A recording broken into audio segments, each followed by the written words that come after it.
извинете за малото задоснување.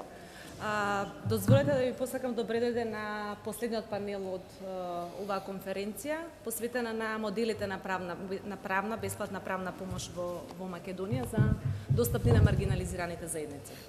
Во текот на вчерашниот ден слушнавме презентации за правните проблеми, правните потреби на маргинализираните заедници и неколку пати беа потенцирани процентите, бројките добиени од низа истражувања направени помеѓу општата популација, но и помеѓу одделните заедници со кои организациите денес тука работат и повеќекратно беше потенциран процентот на правни проблеми и потреби на маргинализираните заедници кои што се 10-кратно поголеми од оние на општата популација. Исто така овие истражувања покажуваат дека најчесто маргинализираните заедници, кога имаат правна помош и доколку превземаат действија за решавање на правниот проблем, се обраќаат во здруженијата на граѓани. И во таа смисла е битно да видиме со какви сервиси располагаат постоечките здруженија и што им се нуди на маргинализираните заедници за да може да си ги остварат своите права. На денешниот панел имаме повеќе говорници, тоа кажува дека имаме разноврсна понуда на различни видови на правна помош, кои што се даваат во различни региони, во различни градови во Македонија и работат со различни заедници. Најпрво ќе ги представам, мене ми е особено задоволство што денешниот панел ќе го започнеме со параправничките од различни организации кои работат со заедници кои самите ќе ви ги представат. Параправниците се клучот за пристап до маргинализираните заедници. Тоа се луѓето на кои заедниците со кои ние работиме најмногу им веруваат и всушност параправниците се линкот до здруженијата на граѓани и до институциите. Од тука предлагам да ги чуеме Мериме Дестанова од Ирис, после ќе се обрати Розета Арсова од Гласен текстилец и Мери Бекирова од Хопс, параправничка која работи со сексуални работници. Потоа ќе продолжиме со бесплатната правна помош вон законот за бесплатна правна помош. Ќе се обратат Хајди Штерива Симоновик и Марина Јовановска од Рома СОС. Потоа за искуствата од работата на бесплатна правна помош согласно законот за бесплатна правна помош ќе ни презентира своите искуства Благица Киров од ЕХОД Штип. И на крај со особено задоволство ќе ги слушаме студентите на правен факултет кои се дел од правната клиника која започна минатата година и која обезбедува исто така правна помош за одредени категории на граѓани. Повелете со вашите презентации како искуство за параправници со заедниците со кои што вие работите.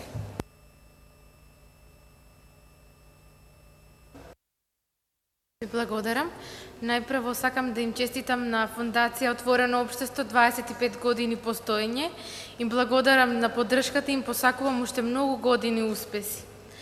Да ви се представам, јас сум Мерима Дестанова и сум параправничка во проектот Параправно зајакнување на заедницата. Имам повеќегодишно работно искуство во невладиниот сектор. Во Ирис работам од самиот почеток и им помагам на ромите во решавање на нивните проблеми, особено во здравствената, социјалната и правната област. Ирис главно делува на територија во Шуто Оризарино и пошироко. Општината брои неофицијална бројка од 35.000 жители.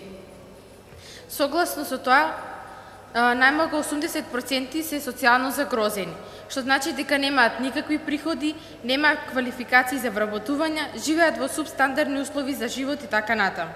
Произлегувајќи од наведениот така наречен извор на проблеми на жителите во оваа општина, најчесто се обраќаат за прекршени права од областа на здравствената заштита, социјалната заштита, човекови права, прекршување на човековите права, како слобода на движење, дискриминација, но исто така се јавуваат и правни проблеми како што се легализација на имот, управни постапки во матична книга на родени, постапки при присилна наплата извршители и други. Поднудење на параправна помош и поддршка од страна на Ирис подразбира комплетирање и пополнување на документи, придржување до одредени институции, медиација поради потребата на неедуцираност на странките за своите права или можност за манипулација од страна на службениците на институциите Исто така информирање за управни процедури, упатување до надлежни институции. Паралелно со параправната поддршка работиме и на унапредување на здравјето преку едукација и мониторинг. Најчесто тоа се одвива преку едукација, односно преку едукативни работилници и фокус групи, го мобилизираме населението и пренесуваме важни информации со овие теми преку едукација, промоција на одредени мерки помалку познати за граѓаните. Ги поттикнуваме и охрабруваме само иницијативно да преземат мерки, како например незаконска наплата, дискриминација, неквалитетни услуги и слично со нудење на нашата поддршка. Многу од нив се јавуваат кај нас поради тоа што имаат проблеми со тоа што немаат никаква лична документација, а ние во однос на тоа не сме мокни, односно само можеме да ги користиме можностите на МТСП, кој ги користи за ДНК анализа и отпочнување на целата процедура која е долга и макотрпна за да се стигне и да се обезбеди лична документација. За жал, многу од овие исходи не зависат од нас, а ние како невладин сектор сме немокни да донесеме позитивни решенија, но затоа сме тука за да ја пружаме поддршката на заедницата и да им помогнеме да ги стераат постапките до крај, макар што на некои од нив се со негативен исход. Ви благодарам.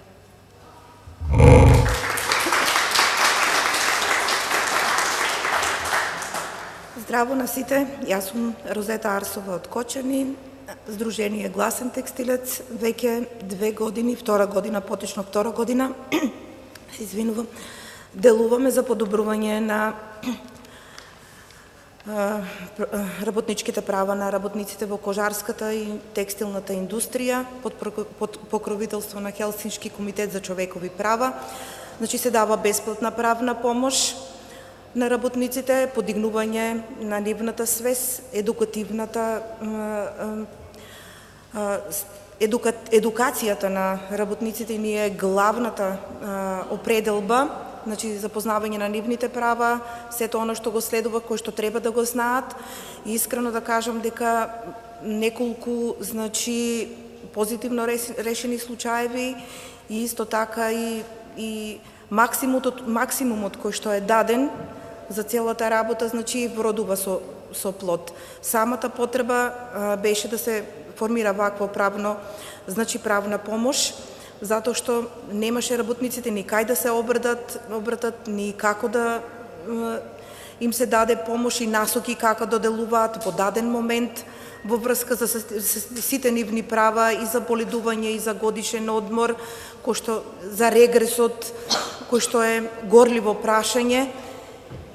И можам да кажам дека стварно во таа насока има многу големо подобрување.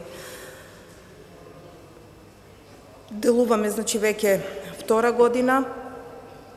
Интензитетот е доста огромен, значи многу се придружуваат кон нас, пријавите исто така се многу во поголем интензитет.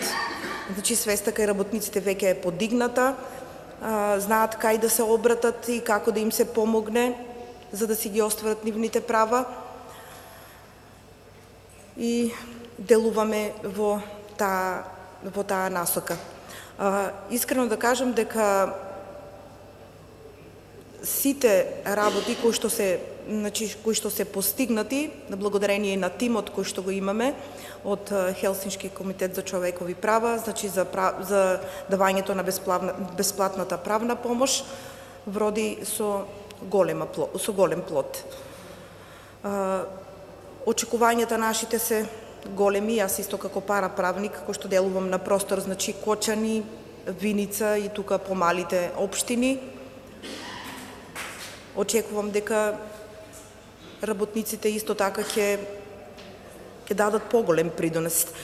Исто така и организираме и трибини, веќе неколку пати се организираат тие трибини за едукација на работниците. Посетеноста е огромна. Кога ќе речем огромна, мислам дека значи посетата се повеќе и повеќе добива на свој поголем интензитет. Значи едукацијата исто така ја добиваме, значи трибините се исто така добро покриени и сето тоа во понатамошниот дел, значи тие се поврзани со бесплатната правна помош, со исто така се поврзани преку мене за делување за сите нивни права кои што треба да ги остварат и се надеваме дека ќе продолжиме во таа насока и во тој интензитет.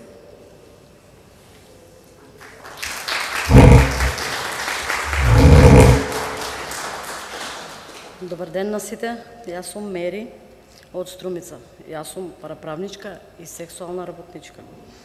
Од ноември 2017 година работам како параправничка од Сдруженијето ХОПС, Опции за здрав живот Скопје, за градот Струмица, фондацијата отворена од Општество Македонија преку институционален грант веќе 3 години овозможува финансиска поддршка за параправна помош за сексуалните работници.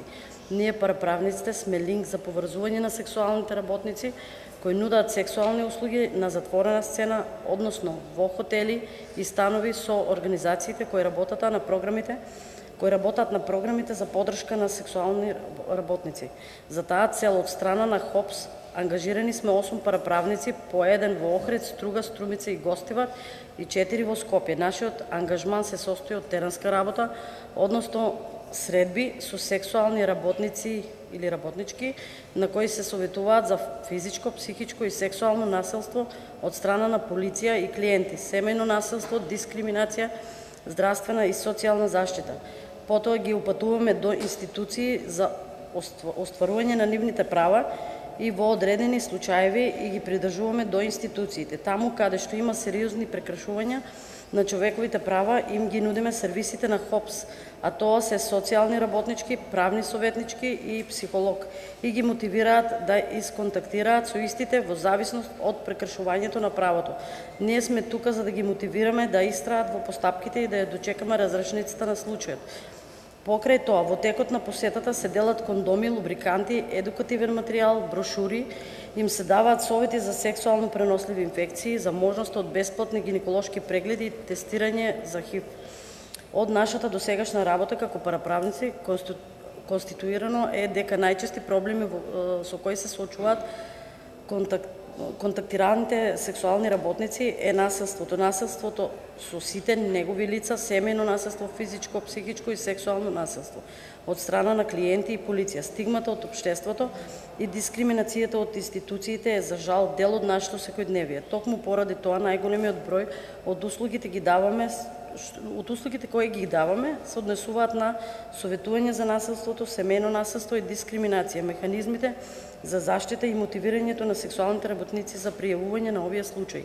Но и покрај советувањата, моите колешки и колеги не се доволно мотивирани да го пријавуваат насилството и да започнат постапка за заштита поради недоверба во институциите и дополнителна виктимизација која добиваат поради тоа што сме го избрале да го работиме. Затоа јас денес се одбрав да зборувам тука пред вас не за мои колеги и колешки, туку за себе. Денес ќе ви раскажам едно мое животно искуство со семејно насилство. Значи, сакам да кажам дека јас имам доживеено семејно насилство од страна на партнер, беше пријаван, така да како и сите тука што мислам се запознаени со многу за семејно насилство. Јас тужев, ама за жал поради уцена морав да повличам, значи институциите не бе до мене. Не ми помогна и затоа сум тука. Да се бориме за тоа.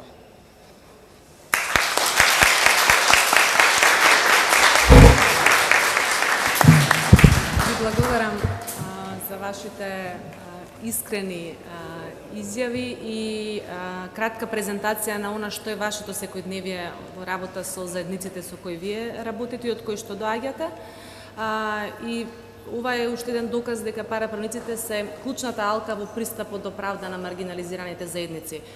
Тие идентификуваат секојдневно повреди на човекови права во пристап до здравствена заштита, социјални услуги, домување, повреда на работнички права, насилство и други форми на повреди кои нема да обезбедат пристап до правда доколку не функционира понатамошниот систем за бесплатна правна помош. Па затоа понатаму ќе им дадам збор на Хајди и на Марина да окажат своето искуство во обезбедување на бесплатна правна помош и градење на стратешки случаи кои имаат за цел да ја променат практиката на институциите, посебно во случаите кога постои системски прекршувања на права, кога едно однесување на институциите дискриминаторско се повторува кај повеќе припадници на една заедница и може да се искорени само со системски пристап. Повели Хајди со презентацијата за искуството од бесплатна правна помош во Сдруженијето ХОПС. Добар ден на сите.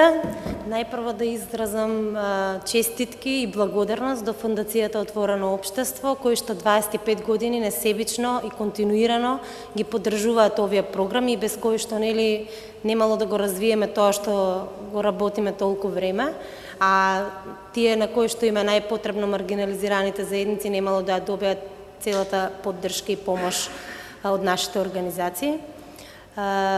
Јас сум Хајди Штериова Симоновик, 13,5 години работев како правна советничка во ХОПС опции за здрав живот Скопје, сега веќе сум во Хелсиншки комитет, меѓутоа како адвокатка се уште работам на стратешки случаи за сексуални работници, корисници на дроги и текстилни работнички, кои што се од Хелсиншкиот комитет, кои што ги поддржува фондацијата. Во моите 13,5 години искуство како правна советничка развивме еден модел на бесплатна правна помош кој што се разликува од оној модел кој што го нуди Законот за бесплатна правна помош, а кој што е полесно достапен за луѓето од маргинализираните заедници. Која е потребата од постоењето на бесплатна правна помош за маргинализирани заедници? Овие луѓе најчесто, поради стигмата која што постои во врска со нивната работа или нивните животни навики, животен стил или работата која што ја работат, многу често се стигматизирани, им се кршат нивните права, се дискриминирани и од тие причини многу почесто се соочуваат со правни проблеми за разлика од останатите граѓани на нашата земја. Овој податок вчера можевте да го слушнете и од спроведените истражувања за пристапот до правда и правната моќ на овие граѓани, каде што може да се види дека скоро 10 пати повеќе се соочуваат со правни проблеми од останатите граѓани во Република Македонија. Иако се соочуваат од една страна со поголем број на проблеми, од друга страна многу поотежнат им е пристапот до правда, заради, како што рековме на прво место, заради стигмата и предрасудите, значи голем дел од професионалците заради тоа може да одбијат да даваат бесплатна правна помош, а од друга страна заради финансиската и материјална положба во која што се наоѓаат, многу често не можат едноставно да си приуштат да платат за одредена правна помош или пак не ги исполнуваат условите кои што се пропишани со Законот за бесплатна правна помош и поради тоа остануваат без потребната правна помош. Понатаму овие луѓе многу често немаат доверба во институциите на системот.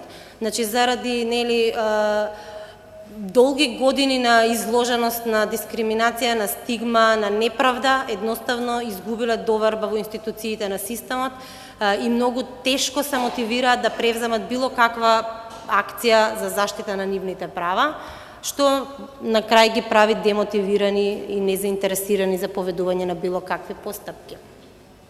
Карактеристиките на бесплатната правна помош, која што не е во рамките на Законот за бесплатна правна помош, која што 13,5 години ја работи во ХОПС, на прво место е тоа што истата е бесплатна. Значи во ниеден момент луѓето кои што имаат пристап до оваа бесплатна правна помош, нема да платат ниту еден денар за истата. Понатаму прилагодена е, значи, и е флексибилна, односно да речеме работните сати, местото каде што се пружа истата се прилагодени на потребите на луѓето од маргинализирани заедници, конкретно еве за сексуалните работници, за корисниците на дроги. Значи со оглед на нивниот животен стил, работата која што ја работат, не може да закажете да давате бесплатна правна помош, например, од 8 до 12 часот предпладне, кога овие луѓе се уште не се разбудени, не почнале со денот и со своите активности. Така што, да речеме, бесплатната правна помош беше дизајнирана да биде давана во попладневните часови. Лесно достапна, доверлива и анонимна. Што мислиме под лесно достапна? Значи не се бараат никакви дополнителни документи, пријави, апликации и било какви други ограничувачки моменти кои што би им го отежнале пристапот на корисниците до оваа бесплатна правна помош. Ова е можеби најбитниот момент, истата е доверлива и анонимна. Значи кога работевме со овие луѓе, работевме исклучиво со шифри, и тие не беа обврзани да покажуваат документи за лична идентификација, не беа обврзани да го кажуваат своето име, презиме, адреса и слични лични податоци, освен кога се работи за одредени правни документи каде што се содржат нивните лични податоци, меѓутоа им беше загарантирано дека тие податоци нема да излезат надвор од рамките на работењето и давањето на услугите на бесплатната правна помош и случајот за кој што се дошле да побарат бесплатна правна помош.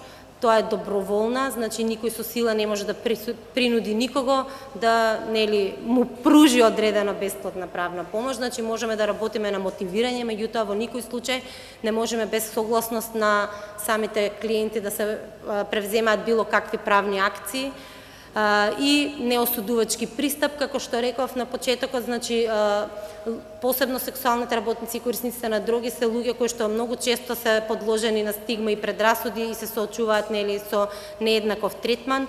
Многу често се осудувани од околината за работата која што работат или навиките кои што ги имат. И од тие причини, значи, бесплатната правна помош мора да има неосудувачки пристап. Значи, кога ќе ви пристапи такво лице, не смеете вие да почнете зашто сега работиш зашто ја работиш таа работа, па започни со друга работа или откажи се од употребата на дрога и слични моменти, употребата на дрогата довела до ова дередже, што викаме ние народски, значи во никој случај не смее да има таков пристап за да ја стекнат довербата луѓето во организацијата и бесплатната правна помош што им се дава. Причини поради кои маргинализираните заедници најчесто бараат бесплатна правна помош, значи од искуствата кои што ги имаме, најчесто тоа е кршење на нивните основни човекови права. Не мора човек да има завршено правен факултет, за да почувствува дека одредено право му е прекршено, меѓутоа сепак тоа не е доволно. Од друга причина поради која што овие луѓе не добиваат бесплатна бараат бесплатна правна помош е тоа затоа што не ги познаваат законите и процедурите, па од тие причини за да ги заштитат своите права им е потребна стручна помош. Втора причина поради која што најчесто се обраќаат и бараат бесплатна правна помош е немањето доволно материјални средства. Од нашите постапки судски се долготрајни и скапи, од тие причини едноставно не можат, а исто така се скапи и адвокатските, професионалните адвокатски услуги, па од тие причини овие луѓе навистина има ограничен пристап до правда, што го покажа и самото истражување што беше спроведено во изминатата година. Тоа се повторува, изготвување на правни документи, значи исто оваа причина заради погорните причини што ги кажав, за да може навремено да се реагира, едноставно немаат доволно знаење сами за да пристапат кон изготвување на правни документи, а од друга страна немаат доволно средства за да платат стручна професионална помош и од тие причини доста често се бара изготвување на правни документи. Содржината на бесплатната правна помош која што се дава вон Законот за бесплатна правна помош доста и се разликува од таа што ја нуди Законот за бесплатна правна помош. Во Законот исклучиво некако се сведува на адвокатска помош и застапување, меѓутоа бесплатната правна помош во рамките на организациите кои што пружат бесплатна правна помош е посеопфатна, значи се започнува со советување, упатување, изготвување на правни документи доколку е потребно и контакти со институции и организации, затоа што најчесто луѓето немаат доволно капацитет за самите да се обратат до овие институции, по потреба има и придружување до истите, и на крај секако судско застапување на стратешки случаи за кој што подоцна ќе кажам малку повеќе.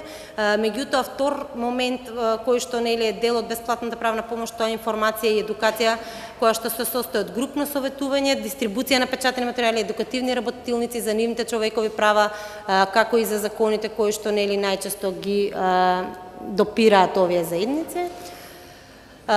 Судското застапување на стратешки случаи е навистина важен момент за остварување на правата на маргинализираните заедници, но и за измена на праксата, па дури некогаш и на законите кои што ги допираат овие заедници.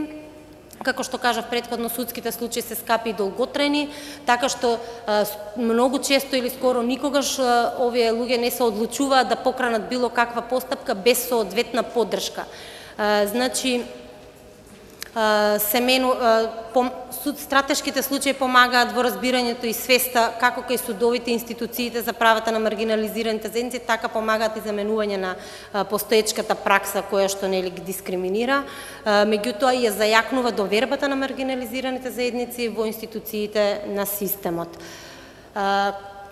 Стратешкото застапување, значи подразбира не само судско застапување, нели изготвување на правни документи потребни за судската постапка, меѓутоа тоа подразбира континуирана правна помош, која што без соодветна финансиска поддршка нема да биде возможна, каква што нели со години фондацијата ја пружа на организациите што даваат бесплатна правна помош и овозможуваат судско застапување на стратешки случаи.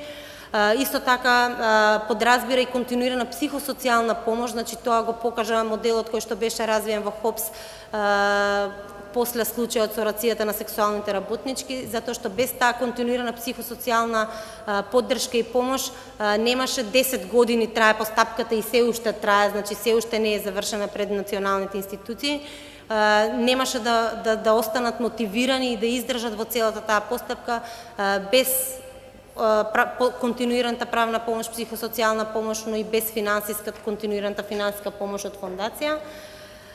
И секако овие случаи помагаат во понатамошно мотивирање на останатите луѓе кои што припаѓаат на маргинализираните заедници да бараат и да опстанат во борбата за заштита на нивните права. Уште еднаш ќе го спомнам, благодарение на поддршката од фондацијата, за прв пат сексуалните работнички поведоа судски постапки за заштита на нивните права кои што беа прекршени во полициска рација која што се случи во 2008 година и иако два пати добија пред првостепениот суд во Скопје, за жал пресудата на крај беше преиначена од апелација и сега се уште пред Врховниот суд во постапка, а за истата има поднесено и апликација пред Европскиот суд за човекови права и да не беше таа континуирана поддршка од фондацијата, секако дека немаше да нели се издржи до крај. Како пречки и предизвици при работењето и давањето на бесплатна правна помош, значи со маргинализирани заедници, важно е да се спомене дека овие луѓе многу често се недостапни, значи тешко се доаѓа до нив. Демотивираноста ја спомнав, нели, од причините што претходно ги кажав, и незаинтересираноста и секако стигмата и осудувачкиот пристав, значи навистина е предизвикувачки да се совладаат сите овие пречки во работата и во давањето на бесплатна правна помош.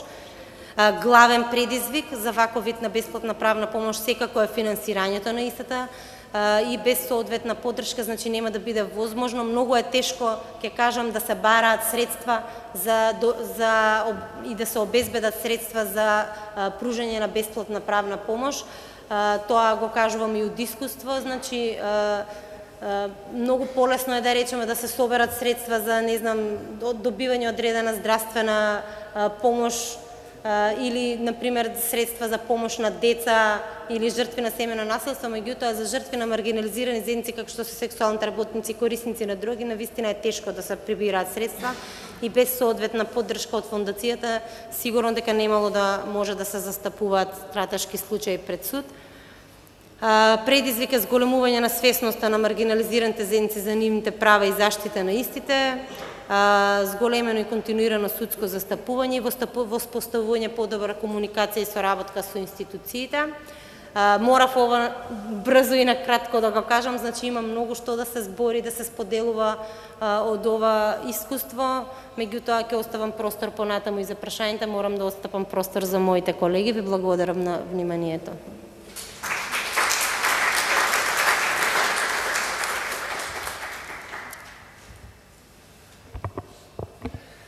Добар ден на сите и од мене. Јас сум Марина Јовановска, правник во Сдруженијето Рома СОС од Прилеп, кој што работи во делот на бесплатна правна помош. Пред да започнам со мојата презентација, сакам да им го честитам 25 годишниот јубилеј на Фондација Отворено општество Македонија и да им посакам уште поголеми успеси во иднина во заложбата за демократско општество. Јас ке зборувам за денес за моделот на стратешко застапување кој што Сдруженијето го применува при повреда на здравствените права на ромите.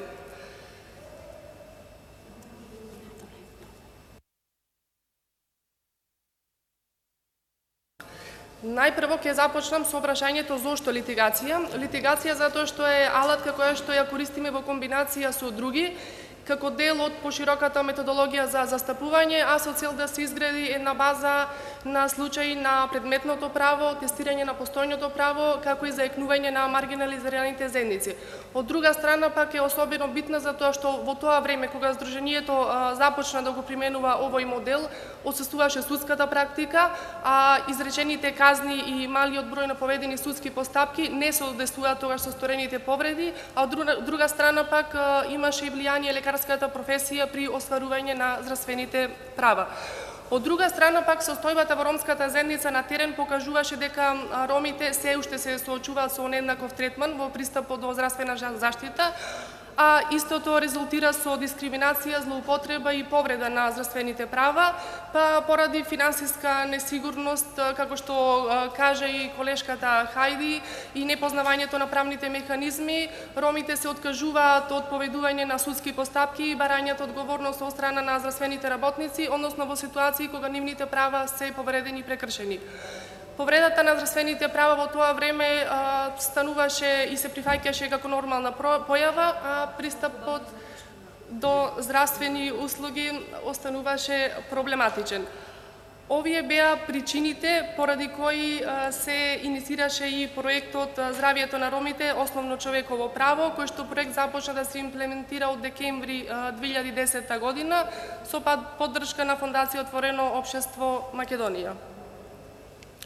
Низ текот на годините Сдруженијето документираше разни индивидуални случаи и забележа одредени повреди на право, здравствена заштита, а како најевидентни, кои што ги стакнавме и со кои што ромите се соочија, се повреда на правото на совесно лекување, на повреда на правото на пристап до информација и медицинско досие, правото на укажување со одветна медицинска услуга, правото на заштита на лични податоци, правото на надоместок на штета поради претрпен инвалидитет, повреда на личните права на телесно и душевно здравје, правото на еднаков третман при давање здравствени услуги, начелото на хуманост, достапност и грижа за здравјето, како и повреда на правото на приватност и достоинство. Моделот кој што Сдруженијето го применува на стратешко застапување при повреда на здравствените права започнува што на тој начин кога има повреда на здравствено право. Во тој случај информацијата се добива од страна на ромската заедница, теренскиот асистент или пак од страна на здравствените работници. Потоа случајот се анализира, од страна на правникот во Сдруженијето се прибира целокупната документација, се документира и се отвора досие за клиент. Постојано се остварува соработка и консултација со странката и му се укажуваат кои се пречките и повредите на правата, како и кои правни действија можат да се превземат за решавање на проблемот. Од друга страна пак, кога има пречки во административната процедура или пак е оневозможен пристапот до здравствени услуги, во тој случај исто така се дава и логистичка поддршка од страна на Сдруженијето. Се превземаат правни действија пред надлежните институции и пред оние кои што се релевантни за решавање на проблемот, односно на прашањето, како што се поднесување на представки до Народниот правобранител, Државниот санитарен и здравствен инспекторат, Комисијата за заштита од дискриминација и така натаму. Во случај пак кога странката ќе пристапи да се поведе на судска постапка, се ангажира адвокат и се покренува судска постапка. Во делот пак на постапката Сдруженијето врши мониторинг преку директно присуство на јавните рочишта. Исто така добиваме и поддршка во форма на стручни мислења од страна на експерти од областа на човековите права и правни практичари. Како битен елемент кој што го користиме во овој модел, тоа е користењето на медиумскиот простор, односно јавно актуализирање на повредите на права, при што вршиме јавен притисок врз надлежните институции, оние кои што се релевантни за решавање на прашањето, а од друга страна и врз здравствените работници, се со цел да го променат третманот кон пациентите роми, односно во позитивна смисла. Во случај пак кога постои одолговлекување на судските постапки или нивно затајување, Сдруженијето применува елементи на интервенирање преку известување на Народниот правобранител, одржување на пресконференции или пак испраќање на писма за загриженост и реакции до надлежните институции, а во насока на навремено и правично завршување на случајот.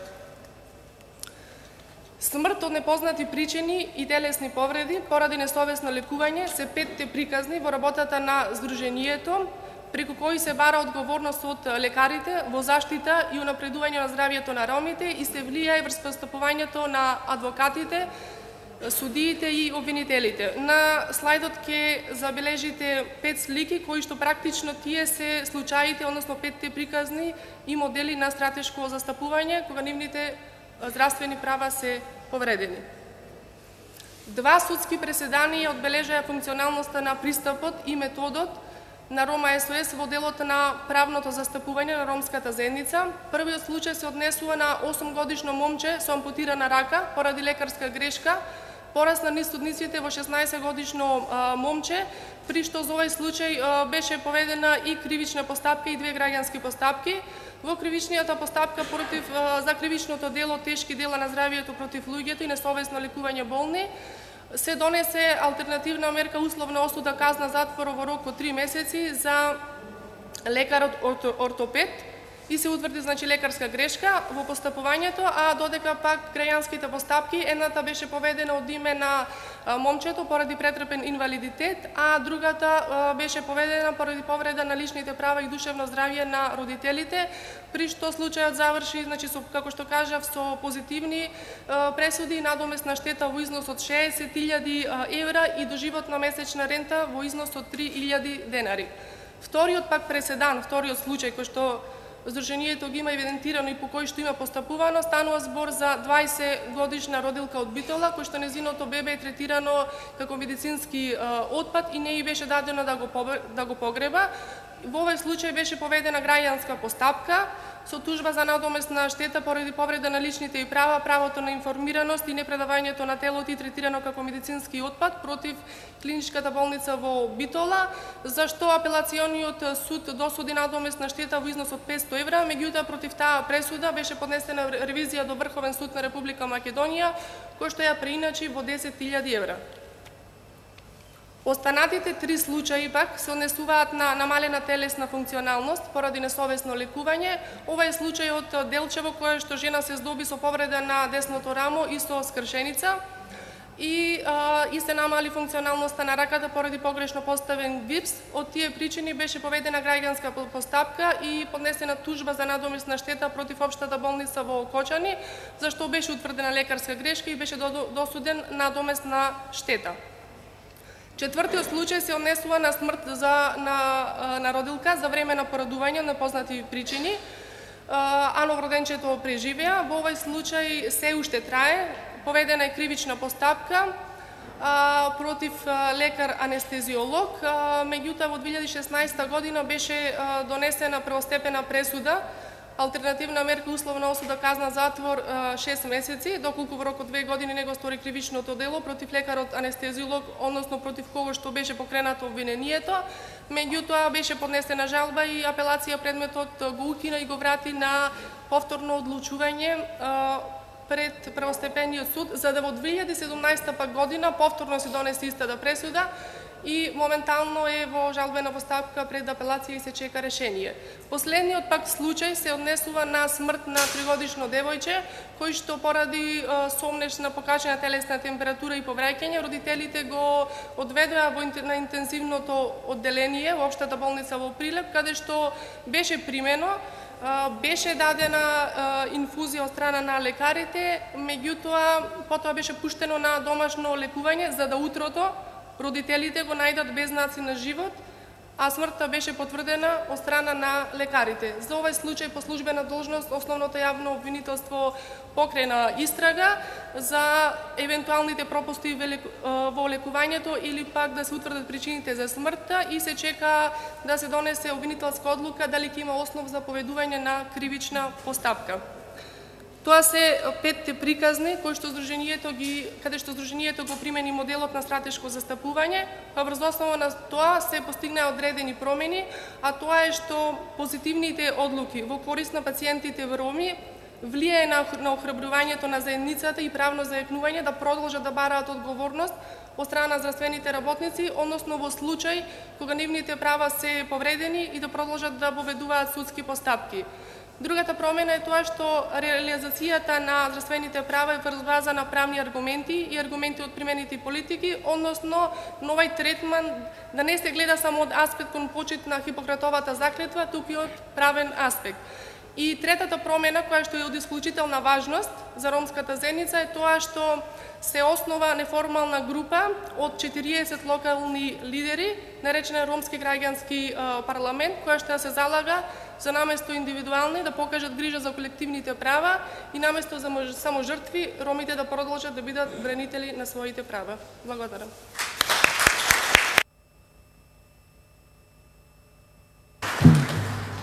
Ви благодарам Хајди и Марина, честитки за успешната работа и ви благодарам за инспиративната презентација, за креативните начини на застапување и градење на стратешки случаи кои очигледно имаат влијание не само за заштита на индивидуалните права, но генерално за подобрување на состојбата со заедниците со кои вие работите.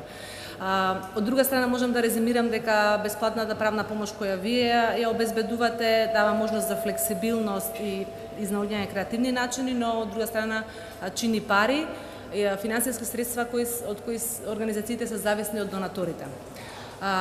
Од друга страна, државата е таа која има обврска да обезбеди пристап до правда и токму затоа беше донесен закон за бесплатна правна помош, кој има своји ограничувања во обезбедувањето на правна помош, но и нуди можност за опфаќање на поголема група на луѓе од она што го работат организациите кои работат со специфични целни групи. Затоа, Благица, те молам да ни го споделиш твоето искуство од работа во рамките на Законот за бесплатна правна помош. Повели. Благодарам. Најпрви од моје лично име, од име на ЕХО организацијата, да им го честитам юбилејот на фондацијата, им да им благодарам за поддршката колку од 2011 па наваму на сите здруженија кои што се во мрежата на овластени здруженија за давање на бесплатна правна помош, затоа што без вашата поддршката од фондацијата, навистина не знам колку од нас ќе се вклучеа и ако се вклучеа во системот ќе издржеа со тие строги рестриктивни услови што важат не само за граѓаните, туку и ограничувачки услови за работата на здруженијата. Кога се вклучивме, значи ЕХО е препознатливо по заштитата што ја дава на жртвите на родово базирано насилство, вклучително и семено насилство, и од тие причини во 2011 се вклучивме во работата на мрежата овластени здруженија, поднесовме барање до Министерството и како и што голем дел од граѓаните кои што барале бесплатна правна помош и ние се сочивме со првата пречка, значи чекавме 2 години за да добиеме овластување од Министерството за правда, бидејќи Министерството за правда имаше малку поразлично толкување на законот од нас. Меѓутоа, како и да е, водевме значи управен спор, добивме 2013 овластување, но од 2011 ние работиме по правилата на законот за бесплатна правна помош. И она што ја карактеризира нашата работа горе-доле е речиси слично со тоа што и со другите модалитети, бидејќи и пред да се донесе законот за бесплатна правна помош, нашето здружение од 2005 година има канцеларија која што функционира, дава бесплатна правна помош на жртви на семено насилство и работеше во законот за бесплатна правна помош со поддршка на донатори, со фонд за застапување од страна на адвокат на случаи, но нашето вклучување во системот беше за да се направи промена, значи ние увидовме дека така како што е поставен системот нема да биде функционален уште на самиот старт и затоа и се вклучивме како здружение. И еве после 7 години од нашето вклучување сме значи на прагот да имаме нова законска регулатива и сето тоа го постигнавме. Значи упорно, со долготрајна работа со граѓаните, најпрвен значи со жртвите на семено насилство, меѓутоа како што ја информиравме јавноста за нашата работа како властено здружение, денес веќе голем број од од тие кои што бараат помош се припадници на разни маргинализирани групи, луѓе во социјални ризици, сиромашни граѓани, па дури и граѓани кои што може би системот не би ги третирал за луѓе за сиромашни, меѓутоа еве не можат да ангажираат адвокат, скапо име да ангажираат адвокат, тоа влијае на нивната издршка, на издршката на фамилијата. Што правиме ние овластените здруженија? Значи, ние се трудиме кога ќе дојде лицето кога ќе побара помош, да го сослушаме, да го примеме како што треба. Сето оно што го кажа колешките важи и за нас. Значи, најсензибилизирано да го сослушаме, да го идентификуваме неговиот правен проблем, да се обидеме, да видиме дали може да се протне низ тие филтри од законот по однос на имотот, приходите, правното прашање за кое што бара помош и доколку ќе ги мине сите три филтри од законот, ние составуваме, му помагаме да го состави тоа барање. Тука ја гледам на вештина на правниците во овие овластени здруженија да така убаво го објаснат со десетина реченици правниот проблем, за да луѓето во Министерството за правда кои што одлучуваат навистина сватат, тоа се луѓе кои што не верувам, мислам дека не работат, немаат секојдневно луѓе што влегуваат во нивните канцеларии, тие се значи малку по-бирократски работат и ние да им го објасниме проблемот за да тие сванат што значи решавањето на еден таков проблем за граѓаните. Често пати значи го предизвикуваме системот со тоа што знаеме дека тие граѓани не ги исполнуваат условите, не се корисници на социјална помош, може би примаат плата од 12, 13, 15.000 денари, што е над законскиот минимум, може би имаат некаков имот на нивно име, меѓутоа се трудиме и такви барања значи да проследиме и често пати значи сме наидувале на разбирање од страна на Министерството за правда, кога ќе разберат дека е важно да им се реши проблемот затоа што од екзистенцијално значење и сме добивале такви, ни поминувале такви барања, меѓутоа барања за кои што сме биле сигурни дека ќе поминат, не поминале во Министерството за правда. Па така еден елемент од давањето на бесплатна правна помош е и стратешко застапување за оние случаи кога ќе бидат одбиени од Министерството за правда, нема да им биде одобрено барањето за бесплатна правна помош, им со помош на адвокати им се составува тужба, се проследува до управниот суд, се покренува управен спор и така неколку години, значи поред добивавме со после 2 години чинам, мислам од прилика дека е терминот времето во кое што управниот суд одлучуваше, меѓутоа нам ни беа битни тие работи за да предизвикаме промена во ставовите, промена во праксата на Министерството за правда, за така да имавме позитивни случаи со кои што например во постапка за развод каде што има малолетни деца, Министерството за правда не одобруваше бесплатна правна помош, но по одлука на управен суд ја промени практиката и по основ на заштита на права на децата одобруваше развод во такви случаи. Навистина, ако се држиме строго до законот, тогаш нашата работа ќе биде многу, така да кажем, да го изслушаме странката, барателот и да го потапкаме по рамо и да го испратиме, бидејќи законот вели дека претходната правна помош се состои од општа правна информација, значи да им кажеме со кој закон е регулирано нивниот правен проблем, да ги упатиме евентуално каде да побараат помош, иницијален правен совет, дали ги следува или не ги следува бесплатна правна помош и ако ги следува да им помогнеме во состав на барањето, меѓутоа тоа не е доволно и затоа и ние се трудиме значи потполно да ги разбереме колку што можеме да им ги објаснуваме постапките, нивните права. Една од битните работи што ги правиме е секојдневното охрабрување на граѓаните, влијаеме на нивната мотивираност да издржат, да покренат постапка и да издржат во тоа, значи ги советуваме им кажуваме од колкаво значење е некој проблем затоа што тие не можат да ги идентификуваат нивните проблеми како правни и можат да загубат, да претрпат голема штета. Охрабрувањето и заекнувањето го правиме и на тој начин што вршиме и едукација, односно јавноправна едукација, сесии за правно описменување. Ги развивме 2015 па науму ги развивме со помош на ментори, ги оформивме какви ќе изгледаат и направивме алатки, значи прирачници првично беше за заштита на права од работен однос и за конкретно за определени права од работен однос и права од социјална заштита.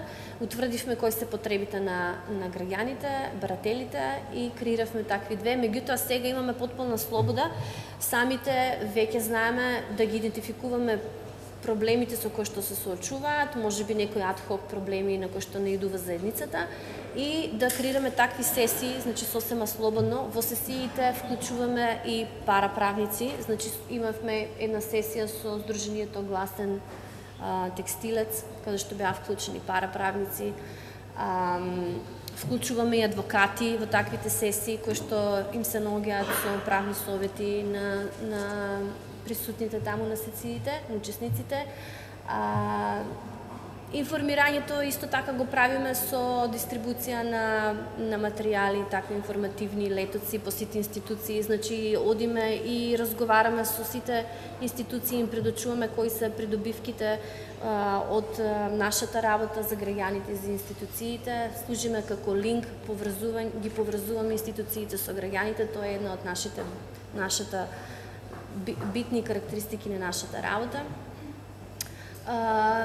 Учествуваме во телевизиски емисии отворени што се за гледачите, брифинзи со новинари, преку соопштенија на јавноста, преку порталот Пристап до правда, каде што можеме да ги информираме и можат директно да ни поставуваат прашања. Имавме бесплатна телефонска линија на кој што може да поставуваат прашања. Значи, повеќе алатки преку кои што влијаеме и на информираноста на граѓаните за разбирањето на потребите од остварување и заштита на нивните права. Да не пропуштим нешто, не знам, мислам дека горе-доле тоа е се.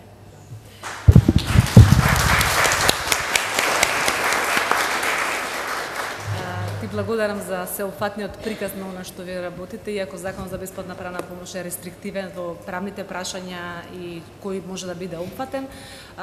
Наистина инспиративно како вие наоѓате креативни начини да прво екстензивно го толкувате и го применувате законот и преку тестирање на системот обезбедувате правна помош за поголем број на граѓани од она што законот го овозможува. И токму тоа критичко читање на законите и барање за екстензивна примена од страна на институциите е многу битно за студентите кои сега допрва учат право. Денес со нас е, како што кажав на почетокот, студенти од правниот факултет кои преку можност за едукација, пружање на правна помош на одредена група на граѓани учат практични, низ конкретни случаи како го читаат и применуваат правото. Пред да им дадам збор на студентите, прво им би дала збор на професорката Неда Здравева, која води групата за правна клиника, да даде вобед како тоа функционира, а после Петар и Викторија ќе ни кажат како тоа практично изгледа. Благодарам, јас вака ќе дозволите да им одземам дел од времето на колегите. Правната клиника на Правниот факултет Јустин Јан Први, која што започна да функционира минатата година, е всушност возобновување на една дамнешна иницијатива од пред повеќе од 15 години, исто така основана со поддршка на фондацијата тогаш Институт Отворено општество Македонија. И беше еден од проектите кои што се сеќавам ги одбележувавме при прославата на 10 годишнината тогаш.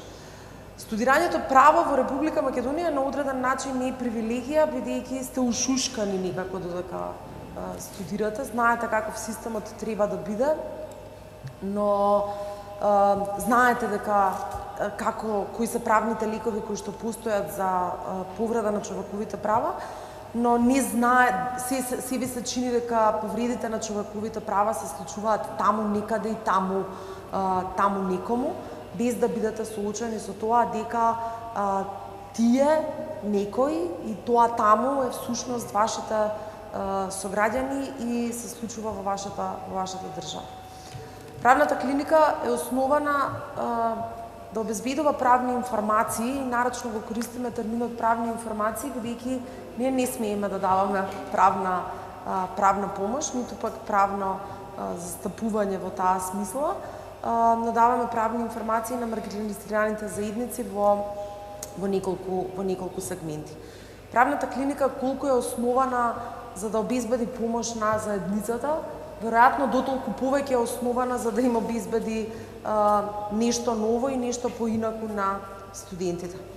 Ке дозволите, има еден американски виц кој што вели каде вампирите учат да цицаат крв и продолжува со направен факултет. Она што ние сакавме да направиме е правниот факултет да стане место каде што студентите учат како да се борат за човековите права и како да им помагаат на своите граѓани во остварувањето на нивните права и во пристапот до правдата и со тоа да придонесат кон создавањето на едно праведно општество за сите. Правната клиника е на факултетот, но е за студентите.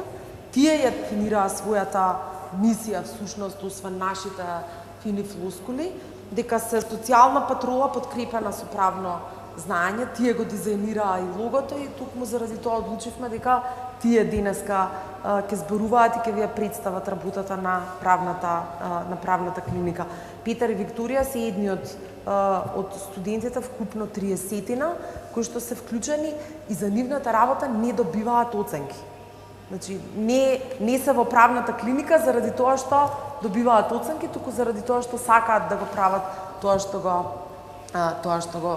го прават. Јас ви благодарам на вниманието, им го давам просторот на оние кои што многу повеќе го заслужуваат од мене. Фала.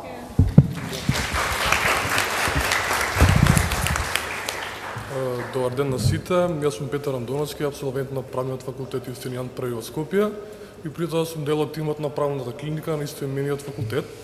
И денеска јас заедно со мојата колешка Викторија ќе дадеме по некој си збор за нашата правна клиника, начинот на нашата работа, потоа активностите кои што ги остваруваме, како и ните зацртани цели кои што планираме да ги оствариме во иднина. Значи, денеска сите сме свесни, сите сме запознаени со современиот концепт на правна клиника, кој што е доста познат на сите, и при тоа и современ концепт кој што обезбедува бесплатни правни помош, односно представува давање на бесплатни информации на определени маргинализирани групи на луѓе, представува еден вид на концепт кој што е признаен сега во светот и речиси не постои современ факултет по право во светот кој што нема своја правна клиника во својот состав. Значи, тоа е така затоа што во образованието на младите правници е доста битно да имаат практична примена на она што го соочуваат, односно она што го совладале веќе претходно во своите учебници. И затоа е многу битно оваа правна помош која што на некој начин представува еден вид на лабораторија која што ние правниците немаме. И при тоа ова е еден вид на прв чекор кој што секој од нас го има кон некоја идна судница, потоа правна канцеларија, адвокатска канцеларија, дали е тоа канцелариите на народен правобранител или било која друга институција во која што се остварува правната работа. Значи, основна цел на правната клиника во глобала, во целост, а воедно и нашата правна клиника е тоа да се зајакнат вештините на веќе осознаените работи кои што секој правник над правник ги има и при тоа давање на бесплатна правна помош, односно давање на правни совети, информации на маргинализирани групи на луѓе кои што највеќе имаат потреба од самото тоа. Значи, битно е да се напомене дека тоа се два сегменти. Од една страна ние самите учиме, се осознаваме реални приказки кои што во суштина ги нема во нашите учебници, но од друга страна даваме и помош на оние категории лица кои што навистина имаат потреба од тоа. Значи, правната клиника, како што кажав, прв чекор до некоја наша идна реална професија која што се надевам дека секој од нас свој ден ќе ја има. Значи, нашата правна клиника со работа започнува околу март 2017 година, значи ние сме втора генерација студенти кои што сме дел од оваа правна клиника. Нашиот број е 28, ако точно не се лажам, и при тоа сме под менторство на професорите на правниот факултет. Значи, поделени сме секторски во 4 целини, односно 4 групи, се со цел поефикасно и поефективно да остваруваме нашата работа, нашите активности при пружање на правната помош. Исто така, значи би ги напоменал нашите 4 групи, значи тука сме група на права на семејства на затворени и притворени лица, кои што се под менторство на професорката Дивна Илич, потоа управни постапки и постапка пред народен правобранител, кои што се под менторство на професорот Борче Давидковски и професорката Ана Падовска-Данева, потоа права на ранливи категории потрошувачи, кои што се под менторство на професорката Неда Здравева и потоа Јадранка Дабовиќ Атанасовска, и на крај социјална заштита и здравствена заштита, кои што се под менторство на професорите Калматија Фиристовски. Значи, благодарам на за сослушувањето на мојот говор. Јас сега моето место ќе го оставам на мојата колешка, која што по детално ќе навлезе во нашиот годишен план и нашите активности во текот на оваа година, како и нашите соработки кои што сме ги имали и сите оние планови кои што ги имаме за овиднина. Благодарам.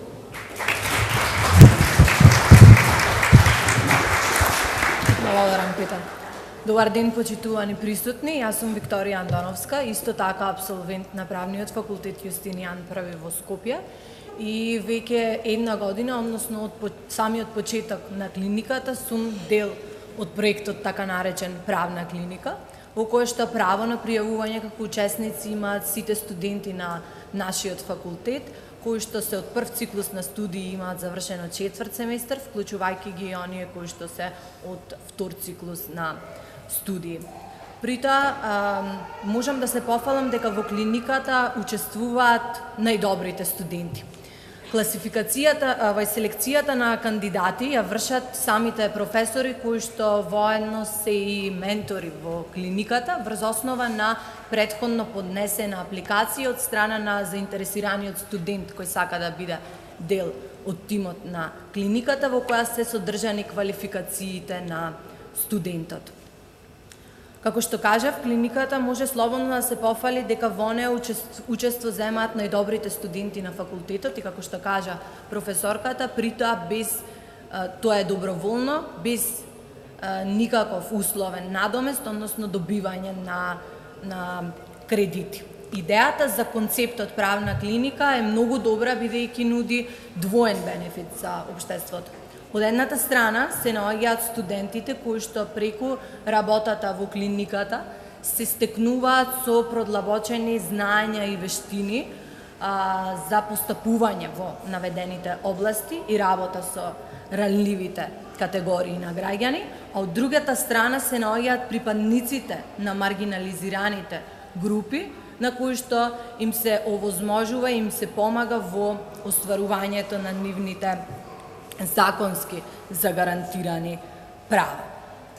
Велиме дека пред започнување на самиот ангажман на новите учесници во клиниката се одржува една почетна обука, која што е еднодневна и на која што како предавачи доаѓаат представници од Министерството за труд и социјална политика, Министерството за здравство, представник од Канцеларијата на Народниот правобранител и представник од Организација на потрошувачи на Македонија.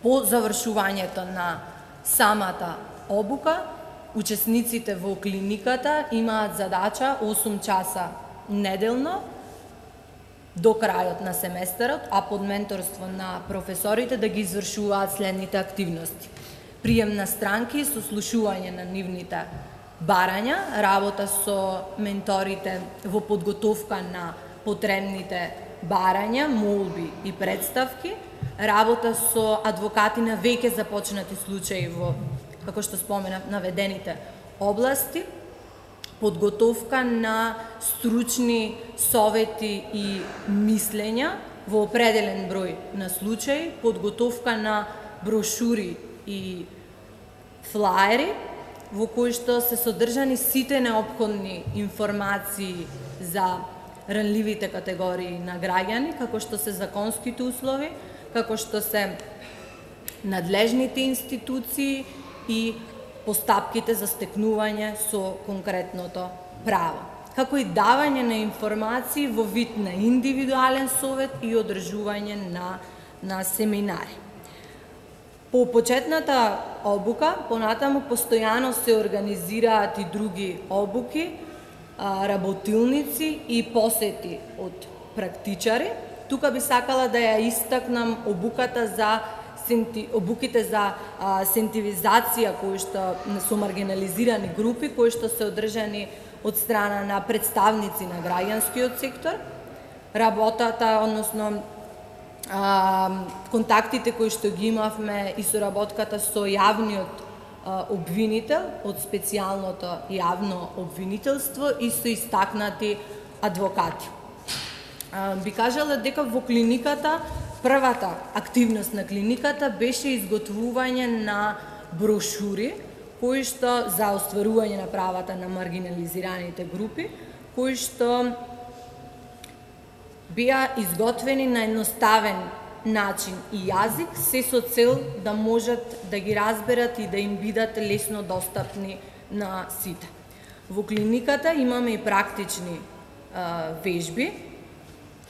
Господјата Наташа Бошкова имаше дадено реални случаи на кои што работевме и студентите требаше за определен временски рок да ги разгледаат случаите, тоа се веќе започнати случаи, да ги разгледаат случаите и да го дадат својот одговор, да го достават до господјата Бошкова. При тоа тие имаа можност да се соочат со притисокот и со вистинските животни ситуации и проблеми со кои што се соочуваат малтене секојдневно граѓаните во нашето општество при остварување на законски загарантираните права. И токму тоа е она што може да се искуси во клиниката за време на студии, а го нема во учебниците. Покрај практичните вежби од адвокат, имаме и практични вежби од нашите ментори. Сега скоро, односно минатиот месец, имавме истражувачки работи за работењето на определени институции во Република Македонија, при што по извршената посета на институциите требаше да се подготви извештај за работата на дневниот центар за бездомници, за установата за барателите на азил, установа за деца и млади со воспитно-социјални проблеми, центар за жртви на семејно насилство, дневен центар за лица кои што употребуваат и злоупотребуваат друга и психотропни супстанци и така натаму. Исто така, директно сме, што се однесува до директните обраќања, сме имале само неколку, од кои што повеќето од нив не биле во полето на нашето делување, бидејќи биле барања за застапување, што согласно Законот за бесплатна правна помош, ние го немаме тоа овластување, а од друга страна пак некои од нив биле предмети со нагласени кривични елементи, но можам слободно да се пофалам дека минатиот месец имавме барање за правно прашање од областа на социјалното и здравственото осигурување, во кое што работната група при правната клиника за социјална и здравствена заштита успешно ги изготви и ги достави потребните правни информации до барателот. Во месец март имавме обука за стекнување, односно за зајакнување на вештините за презентирање на правни информации, која што беше одржана од страна на предавачи, односно представници од Младинскиот образовен форум со цел спроведување на активност за, односно презентации за правни информации, презентирање на правни информации пред публика, при што секоја од 4 работни групи во клиниката беше задолжена да изготви брошури и флаери кои што беа презентирани при посета на учениците од правниот смер во средното училиште Васил Антевски Дрен во Скопје, каде што учениците беа запознаени со работата на клиничката програма и со основните права на ранливите категории на потрошувачи, правата на семејствата на притворени и затворени лица, остварување на правата на граѓаните пред народниот правобранител, како и остварување на правата на граѓаните од областта на социјалната и здравствената заштита. Морам исто да потенцирам дека имам одлична соработка со канцеларијата на народниот правобранител, а следни активности кои што се во тек всушност представуваат соработка помеѓу правната клиника, Асоциацијата на студенти социјални работници и невладината организација Здружение Љубезност, чија што цел и активност е посветена социјално загрозени семејства кои што имаат прашања, односно проблеми од горе наведените, од веќе споменатите области. Семејствата ќе ги посетуваат по еден представник од сите 3 организации, ќе ги сослушаат нивните проблеми и ќе ги дадат потребните правни информации и совети за областите во кои што се стручни. Јас би завршила тука и ви благодарам за вниманието.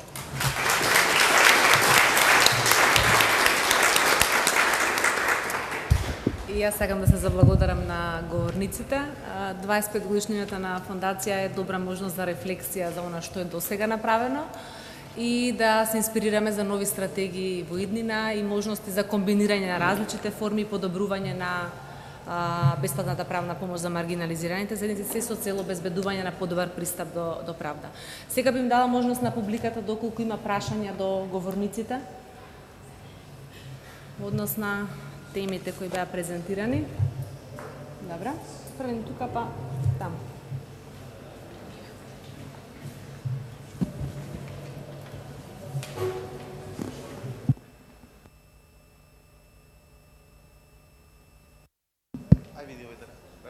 Добро. Благодарам. Поздрав до сите учесници на вистина инспиративни презентации. Јас сум Дарко Павловски, работам во мисијата на ОПСЕ. Правник сум по професија и по професионално делување. Имам две прашања. Едното е до колешката Хајди. Ме интересира во која смисла вашето делување е надвор од законот, односно оние форми на бесплатна правна помош предвидени во законот на правна помош, односно како тоа се реализира во реалност. Дали тоа практично значи дека лицата кои што ги застапувате, конкретно при стратешкото застапување, ве ополномоштуваат без при тоа организација ОПС или некоја друга која што би застанала кај зад вас институционално да биде инволвирана пред во очите на самите институции. Значи, дали во ова индивидуално својство, условно речено, како адвокат го спроведувате тоа? И особено ме интересира во делот на таа вон законска, да така кажам, бесплатна правна помош, дали е тоа некоја пробоно активност, како што е случајот со правната клиника на правниот факултет, или се прави некако фандрейзинг со цел да се покријат трошоците кои што неминовно настануваат во врска со таквото нешто. И уште едно прашање за представничката од Прилеп. Ме интересира по кој критериум се определивте да вршите, да така кажам, стратешко застапување и да се фокусирате на здравствените права на ромската заедница во вашата средина? Дали има некоја посебна причина за таквиот избор и дали може би сте размислували да го проширите опсегот на активности во други области? Ќе го земеме и прашањето тука, па ќе се вратиме кај говорник.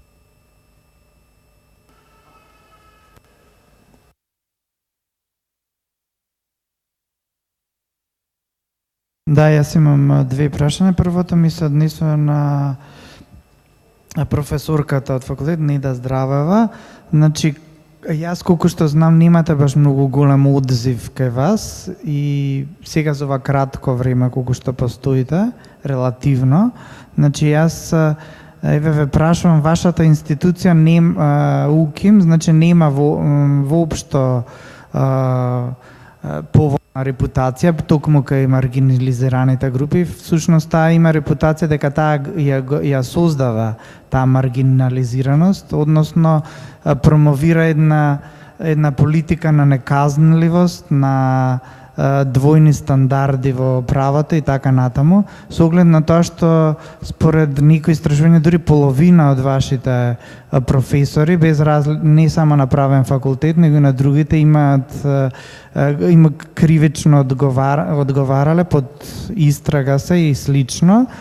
И значи вашата институција, нити пак вие лично, нити некој од вашите колеги, кога и да се оградил од ова, значи како планирате да го подобрите имиджот на вашата институција со цел повеќе да ви се обраќаат на вас и повеќе да веруваат, затоа што мислам дека ова во суштина е взалудна инвестиција. Сорос ми се чини дека во случај взалудно ги дал парите. А втората прашање кон господјата Хајди Штеројова Симовиќ, бидејќи сте адвокат во одбра вас. Значи, јас знам дека мислам, особено во вакви случаи, многу големи подривања се случуваат од страна на полицијата. Не само, мислам, и воопшто и за вакви настани. Еве, јас сега чисто се сомневам, сум забележал дека постојано ВЦ-то не работи кога нешто се готви против полицијата, они така викаат. Еве и во моментов сега, да речеме, во цела оваа институција нема каде се оди во ВЦ. Значи, како планирате вие да се борите против овие подривања? Јас, вашите колеги, ми се чини повеќето што се тука го сметаат тоа за наивно, меѓутоа еве ја мислам дека многу успеваат за жал со тоа да го подриат цивилното општество и да ги извртат критериумите на своја страна. Благодарам. Дали има уште некој прашање додека? Не. Ајде да се вратиме кај говорниците повеќе. Прво да одговорам на прашањето на колегата Дарко.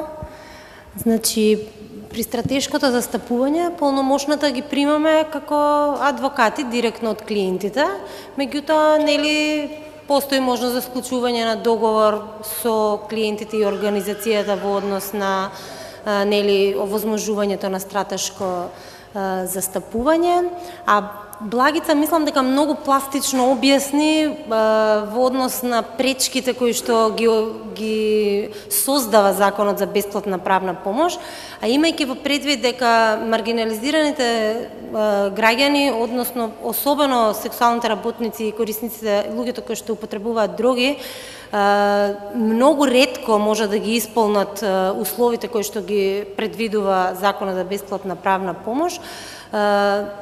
ХОПС како организација не се пронајде во нели тој систем на пружење на бесплатна правна помош и од тие причини остана вон Законот за бесплатна правна помош, меѓутоа континуирано се трудеше да обезбедува нели средства, финансиски средства од во најголем дел тоа беа два донатори, Фондацијата Отворено општество Македонија и Глобалниот фонд за борба против ХИВ, СИДА, туберкулоза и маларија.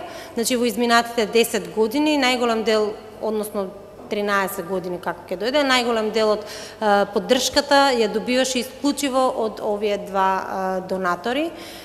И секако, еве сега кога државата, например, го превзема финансирањето, обврските за финансирање на активностите кои што претходно беа финансирани од Глобалниот фонд, бесплатната правна помош која што беше поддржана од Глобалниот фонд, односно таа основна правна помош, советување, упатување и придружување, не и стратешкото нели застапување, не го превзема и тоа како дел од активности кои што требаше да ги поддржи, образложувајќи дека нели постои Закон за бесплатна правна помош и дека и овие групи на граѓани може да барат како сите останати групи на граѓани, што во пракса воопшто не е изводливо.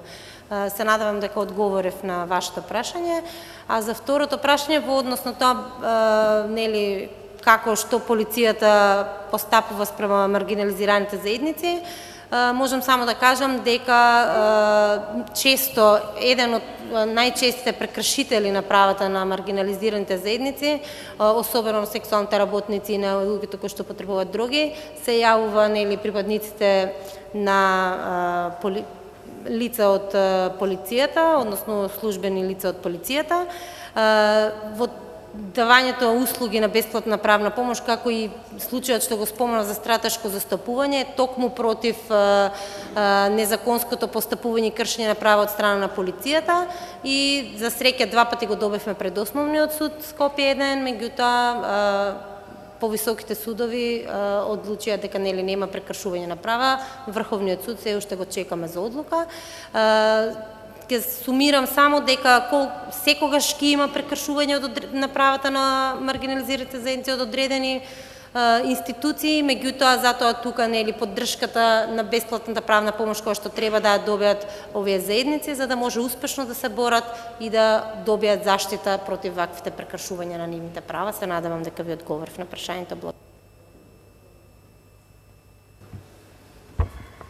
Што се однесува до прашањето на колегата Дарко, зошто се причините и зошто ние се определивме за еден ваков модел, причината е тоа што Сдруженијето во 2007 година, кога започна и званично да работи како здружение, ја започна активноста здравствено советувалиште, од причина што тогаш ромската заедница недоволно ги познаваше здравствените права и не знаеше како да постапи кога нивните права се прекршени. Како што потенцирав и во презентацијата, немаат никакви финансиски материјални средства за да покренат, ниту пак ги познаваа повредите на права и од тие одредени причини и често тие се откажуваат, не ни поведуваат никакви судски постапки и мислеа дека тоа и така на некој начин треба да биде. Од сите тие причини кога кај нас ќе стигнеше странка и кога ќе го документираме целокупниот случај, доколку има анализа и започна фактички и инициирањето на ваков модел на стратешко застапување, а како активност во рамките на еден проект започнат од 2010 година. Во однос на тоа што напоменавте дека дали Сдруженијето работи и ќе работи во иднина на застапување и поддршка на други судски постапки, можам да кажам дека имаме ние покренато, имаме односно поддржана и друга судска постапка, меѓутоа не во делот на здравствени права, туку во делот на формирање на детски брак, односно за кривичното дело полов напад врз малолетни кој што не наполнил 14 години, кој што ние имавме една таква кампања за детските бракови. Во рамките на таа кампања имаме поведено, меѓутоа не значи дека во иднина нашиот опсек ќе се прошири со поведување на судски постапки, кога повредите не само се во делот на здравјето, туку и во други области. Благодарам на прашањето, многу валидно за тоа каква е позицијата на правната клиника и незината препознаеност во системот. За другите коментари во врска со пиар стратегијата на УКИМ и на правниот факултет, како и за тоа дали имаме обвинати и осомничени лица, барем на овој форум е познато дека секој е невин додека не се докаже спротивното, нема да се осврнам. Секогаш е тешко кога една институција, без оглед за која институција станува збор, се обидува и таа да пристапи до маргинализираните лица и маргинализираните лица се обидуваат да пристапат до нејзе и ние не можеме во овој момент да се пофалиме дека имаме за една година направено никаков стравичен успех и дека пред нашите врати е преполно од потенцијални заинтересирани лица, но она што го имаме како основна комуникација, особено со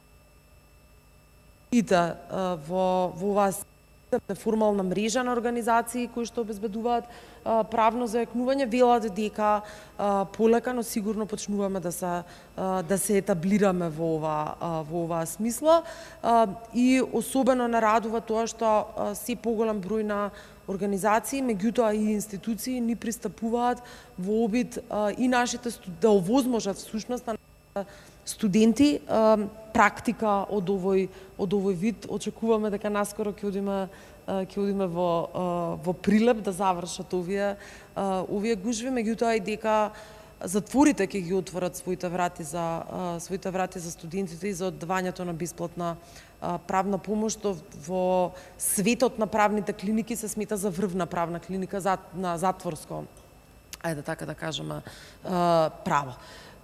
Мојот став е релативно едноставен, се додека секоја година произведуваме во знак на водници или создаваме барем десетина студенти кои што ќе го знаат кога ќе бидат дипломирани правници и адвокати, ќе го знаат значењето на обезбедувањето про боно правна помош, ќе можат да ги разберат проблемите и потребите со кои што се соочуваат сите лица кои се не се привилегирани, а бројот на непривилегираните во Македонија неколкукратно го надминува бројот на привилегираните, сме успеале.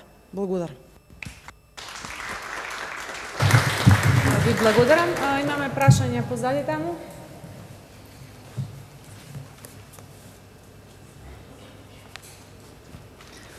Се надам дека работи. Добар ден. Најпрво би сакала да честитам една и успешни 25 години работа на вашата институција, затоа што секоја чест целиот овој зитов да испишан покажува многу што имате сработено, посебно во делот за маргинализирани во Македонија. Јас доаѓам од една институција која што сметам дека може да се најде во цела оваа приказна на она што го слушам 2 дена овде. Работам во Национална агенција за образовни програми која што работи со фондовите на Европска унија за во делот за образование и млади. Вашата институција има направено многу и ќе прави уште многу, верувам, меѓутоа мислам дека сепак остануваат делови кои што треба да се покријат, посебно зашто спомнавте неколку пати дека недостасуваат средства и пари за сето она што Македонија генерално како држава ја засегнува и граѓаните ја мачат граѓаните. Слушнав инспиративни работи, активности на сите вие овие 2 дена кои што правите премногу за да помогнете на оние најкритични маси што ги имаме во општеството генерално, на кои што треба да им се помогне. Верувам дека имате работи кои што сакате да ги реализирате, сознание кои што сте дошле, меѓутоа не знаете како да ги реализирате или од каде да почнете, како да ги поврзете сите актери во ова општество кои што може да доведат до едно помрднување на сето оно што нас намача и едно подобрување на општеството генерално. Она што мене, јас лично го гледам овде, зашто по професија сум инаку социјален работник, значи ја гледам работува од многу аспекти, а во последниве неколку години работам на фондови кои што даваат можности за вклучување на така наречени маргинализирани групи, меѓутоа гледам дека одзивот на нашите, генерално на нашите институции, на нашите училишта, на нашите факултети, на невладините организации, на самите министерства, затоа што има можност за аплицирање од нивна страна, е многу мал. Мислам дека имате шанса сите вие што работите на овој дел да се вклучите и да аплицирате кај нас, а тоа што имате така наречен структурен диалог, кој што возможува секоја работа што вие доведувате до сознание. Ако се дошла до сознание дека имате потреба да променена законска рамка, може да се аплицира кај нас и да се добие грант и да работите на тоа како да подобрите законската рамка во сегмент кој што вас лично ве засега. Дали се работи за правата на сексуалните работници, дали се работи за текстилните работници, дали се работи за младите, за самохраните родители, за ромите како заедница, не е битно за кој дел сегмент се работи. Тоа зависи од вас. А тоа што се работи за активности кои што можете да ги реализирате на национално ниво. А од оно што го гледам кај нас, минимално, да не кажам, никако не се искористени овие можности. Не сме добиле проект кој што се работи за маргинализирани групи, кој што не мора да биде ексклузивно финансирано од кај нас, дори може да биде во комбинација со оно што веќе вие го имате добиено од Сорос, а ви фали одреден сегмент кој што треба да го реализирате или во текот на вашата почетна имплементација на првата година гледате дека ви фали нешто, можете кај нас да аплицирате. Нема пречка доколку, фондацијава финансира дел од некој проект, остатокот кој што ви треба или фоллоуап на тоа да го направите, да аплицирате кај нас, доколку се работи за ваква специфичната категорија на луѓе. Јас имам уште еден апел. Размислете затоа што во нашето општество сметам, барем ние правевме скоро анализа на индикатори кај нас, ето она што треба да го постигнеме со апликациите, со проектите. За жал, доаѓаме до констатација дека многу така наречени маргинализирани групи имаат срам од признавање на тоа дека спаѓаат во таа категорија на граѓани. Се работи за млади лица или деца кои што во училиште се срамат да изјават дека потекнуваат од таква маргинализирана група или категорија на семејства. Па кога доаѓаат кај нас проектите, наместо тоа да добијат предност при аплицирањето или дополнително бодови за да можат да бидат финансирани, со тоа што тие не декларираат дека децата доаѓаат од таква категорија на луѓе, училиштата на пример кога аплицираат немаат предност при добивање на реализација на таков проект. Така да јас силно ве поддржувам и ве оттикнувам кога ќе аплицирате и разгледате ги сите можности што ги имаме кај нас. Сега нема да ви одземам време. Истакнете дека се работи за група или категорија на граѓани кои што потекнуваат ваква маргинализирана група. Искористете таа можноста и пак ќе напомнам, не сме ексклузивни по тоа што мора проектот да ви биде финансиран целосно само од средства од кај нас, од оние што ги даваме ние како национална агенција. Може да имате и комбинација. Дури уште подобро кога ќе бидат вклучени општина, институција, Министерство за правда, труд и социјала, Агенција за млади и спорт, образование, училиште, не е битно кој. Имате право на конзорциуми, аплицирате, искористите ова можност затоа што сметам дека сето ова може само да ви даде додатна вредност на сето ова што аз го слушнав овие 2 дена дека овде се работи. Благодарам многу. Ви благодарам и на вас. за убавите зборови, охрабрувањето и споделувањето на информациите за можности за дополнително финансирање, затоа што на вистина и вчера и денес недостатокот или кратењето на финансиските средства е едно од клучните проблеми со кои се соочуваат маргинализираните заедници, а и организациите кои работат со нив. Дали имаме уште прашања? Доколку нема, би ве поканила на... имаме, извинете. Имаме затварање на конференцијата, каде Христина ќе ги каже заклучните согледувања од дискусијата на овој панел, па после може да затвориме. Ви благодарам.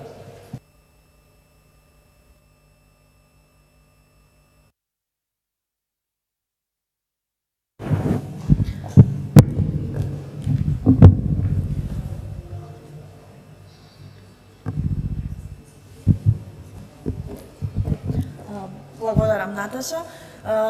Вака, јас ќе почнам од крајот. Најпрво им благодарам на сите панелисти на овој последен панел на дводневната конференција.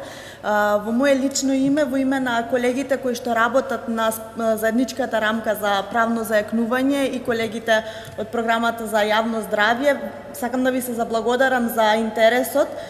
Се надевам дека ги исполнивме вашите очекувања или сме барем приближно на некое ниво до она што вие го очекувавте од оваа дводневна конференција. Мислам дека имавме интересен спој на вчерашниот ден, каде што беа презентирани податоци од истражувањата за правните потреби на граѓаните и особено истражувањата на правните потреби на маргинализираните групи. И сето тоа да не бидат само сувопарни бројки, денеска ги подкрепивме со лични приказни кои што укажуваат на тоа дека граѓаните навистина се соочуваат со правни проблеми. Во многу случаи не знаат како да ги препознаат, во многу случаи не знаат каде да се обратат, но затоа се тука сите овие модели на правна помош кои што постојат, параправничките, бесплатната правна помош и стратешкото застапување, бесплатната правна помош согласно законот за бесплатна правна помош која што обезбедуваат овластените здруженија, како и правната клиника како најнов модел, меѓутоа верувам дека ќе биде доста успешен како за студентите, така и за граѓаните кои што можат да се обратат и таму за бесплатна правна помош. Од она што го слушнавте во изминативе 2 дена, може да се воочи, да се заклучи дека се работи за животни приказни. Не се работи само за подготовка на анализи, подготовка на јавни документи, подготовка на, односно контакти со институциите, туку се работи за вистински животни приказни на граѓаните. Како прво ниво од она што денеска го имавме можност да го слушнеме се параправничките кои што се линк со заедницата. Тие се оние кои што на терен заедно со заедницата ги препознаваат правните проблеми. Обучени се доволно за да можат да дадат правна информација, за да може да ги упатат граѓаните кон наредната инстанца, односно доколку има потреба да ги упатат до правниците. Понатаму се преминува кон стратешко застапување, односно се одбираат случаи кои што се повторуваат, односно прекршување на човекови права, на законски права кои што континуирано се прекршуваат и се повторуваат, за понатаму адвокатите стратешки да ги застапуваат случаите, а се со цел промена на судската практика и промена на она како го гледаат судиите и останатите колеги правници и адвокати начинот на прекршување на законските права. Марина спомна дека еден нивни успех е и тоа што самата заедница е свесна дека правата им се прекршени, доколку самата заедница, луѓето не се свесни дека нивните права се прекршени, во тој случај и не може нешто многу да се направи. Така да и тоа е многу голем успех и самото тоа што луѓето од заедницата гледаат дека некој се застапува за нивните права, обучени се, ги препознаваат правата, на тој начин се овозможува понатамошна заштита од прекршување на нивните загарантирани права.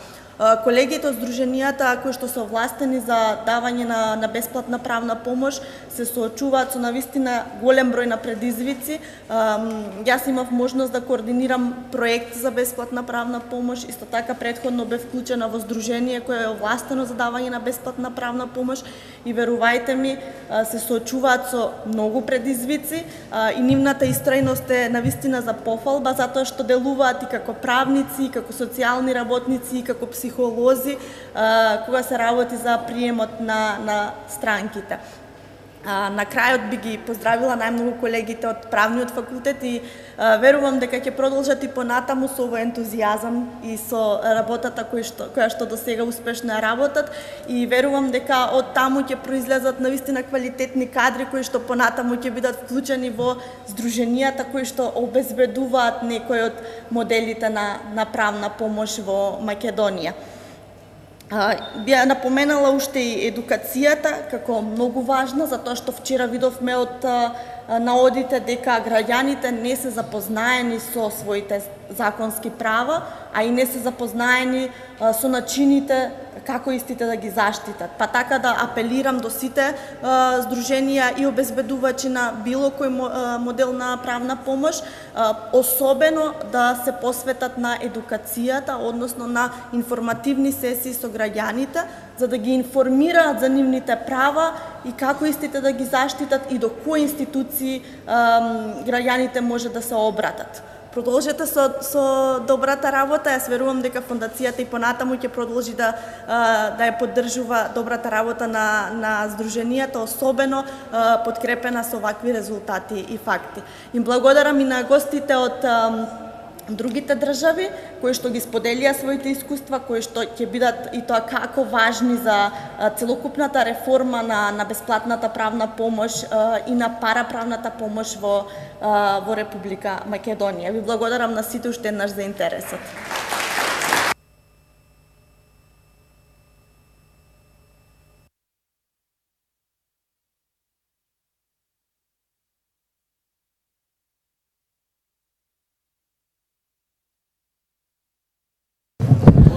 Само уште една информација, долу се служи ручекот, така да сите сте поканети на ручек.